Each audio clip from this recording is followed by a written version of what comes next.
नमस्कार दोस्तों, स्वागत है आपका हमारे यूट्यूब चैनल आर्ट क्लासेज में। आज का टॉपिक है अध्याय नंबर 4 पहाड़ी चित्रकला।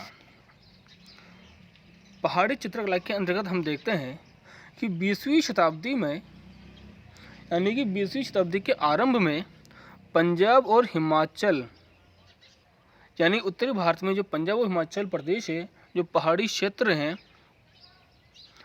पहाड़ी क्षेत्र के शुरू में घाटियों में पनपी एक उन्नत शैली के चित्र प्राप्त होते हैं। अर्थात मुगल शैली से जो चित्रकार भाग कर के आए वो पहाड़ी राजाओं के संरक्षण में कार्य करने लगे। कुछ पहाड़ी कलाकार थे, कुछ ही वहीं के स्थानीय कलाकार थे गुलेरवासी, जिन्होंने पहाड़ी राजाओं के संरक्षण में कार्य करके पहाड़ी चित्रों की भरमार लगा दी और जो कला इतिहास में अपनी एक अलग पहचान बनाने में सफल रहे, जिनको पहाड़ी चित्रकला के नाम से जाना गया। मेटकोफ सबसे पहले व्यक्ति थे जिन्होंने कांगड़ा में पहाड़ी चित्रों की खोज की। प्रसिद्ध कला समीक्षक है डॉक्टर आनंद कुमार स्वामी। इन्होंने इस चित्रशैली का वर्गीकरण करते हुए बसोली, कुल्लू, गुलेर, नूरपुर से प्राप्त चित्रों को अंगीकृत किया तथा उनको दक्षिणी चित्रमाला कहा गया। बसोली, कुल्लू, गुलेर, नूरपुर ये सब पहाड़ी शैली की उपशैलियों के अंतर्गत आती है। उत्तरी चित्रमाला के अंतर्गत कांगड़ा चित्रकला विशेष प्रमुख मानी गई है। अब देखिए पहाड़ी चित्रकला का जन्म कैसे हुआ, वहाँ पर चित्रों की भरमार और कला इतिहास में अपनी अलग पहचान बनाने में कैसे सफल रही। जो मुगल कलाकार हैं और जो वहीं के मूल स्थानीय पहाड़ी चित्रकार हैं, उन्होंने मिलकर के एक भिन्न आयाम वाली पहाड़ी शैली को जन्म दिया, जो कला इतिहास में पहाड़ी शैली के नाम से जानी गई। अजित घोष के अनुसार, ये कला इतिहासकार हैं, अजित घोष के अनुसार बसोली व नूरपुर के आरंभिक चित्रों को 17वीं शताब्दी का माना गया है। कांगड़ा शैली के चित्रकार वस्तुतः गुलेर से ही कांगड़ा आए थे।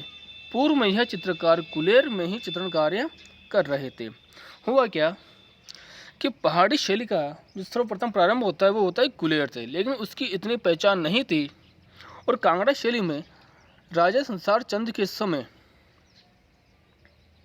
कला का भरपूर विकास हो रहा था और उसी से आकर्षित होकर के गुलेर के चित्रकार कांगड़ा की तरफ आए और चित्रण कार्य करने लगे।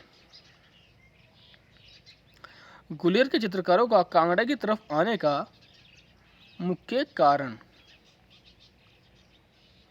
गुलेर के राजा गोवर्धन सिंह जी की मृत्यु होने से चित्रकार आश्रय पाने के लिए कांगड़ा की ओर आए और यहाँ पर राजा संसार चंद के समय कांगड़ा में कृष्ण भक्ति व चित्रकला में खूब उन्नति हो रही थी। इसीलिए गुलेर के चित्रकार कांगड़ा की ओर आए और कार्य करने लगे और यहाँ पर चित्रों की भरमार लगा दी। 18वीं शताब्दी के अंतिम चरण में कांगड़ा राज्य भारतीय चित्रकला का महान केंद्र बन गया।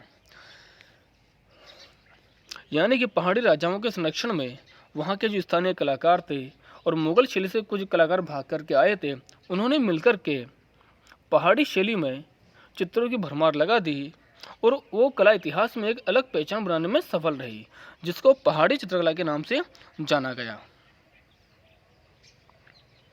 अब देखिए पहाड़ी शैली की उपशैलियाँ कौन कौन सी है। बसोली, चंबा, गुलेर, कांगड़ा, कुल्लू, मंडी, जम्मू, पुंछ, गढ़वाल, कश्मीर शैली आदि ये पहाड़ी शैलियों की उपशैलियाँ रही। इनमें से हम केवल बसोली पढ़ेंगे और कांगड़ा स्कूल पढ़ेंगे। ये दो शैलियाँ हमारे सिलेबस में है।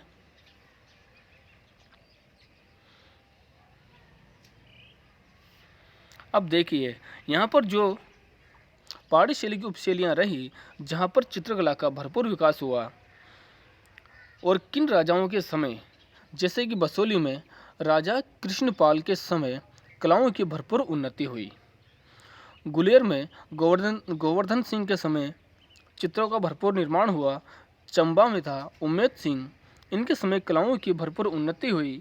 और कुल्लू में था प्रीतम सिंह, यानी कि इनके समय कलाओं की भरपूर उन्नति हुई।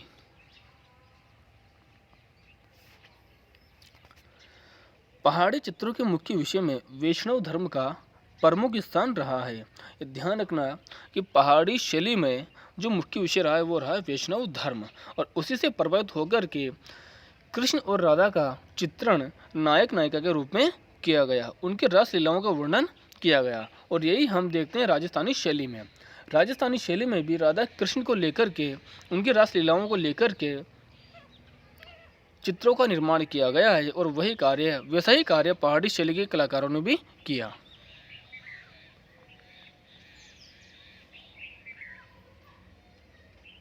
तो ये हमारा पहाड़ी शैली का जो परिचय था वो समाप्त हुआ। इसके बाद हम अगले वीडियो में इसके दो मुख्य केंद्र पढ़ेंगे, बसोली और कांगड़ा। अगर वीडियो अच्छा लगा हो, और एक बात और कहना चाहता हूँ कि आप जब भी वीडियो को देखते हैं तो एक नोटबुक साथ लेकर के बैठिए और इन सभी को अपने नोटबुक में नोट करिए, क्योंकि ये आपके 12वीं बोर्ड की परीक्षा के लिए बहुत ही महत्वपूर्ण सामग्री है।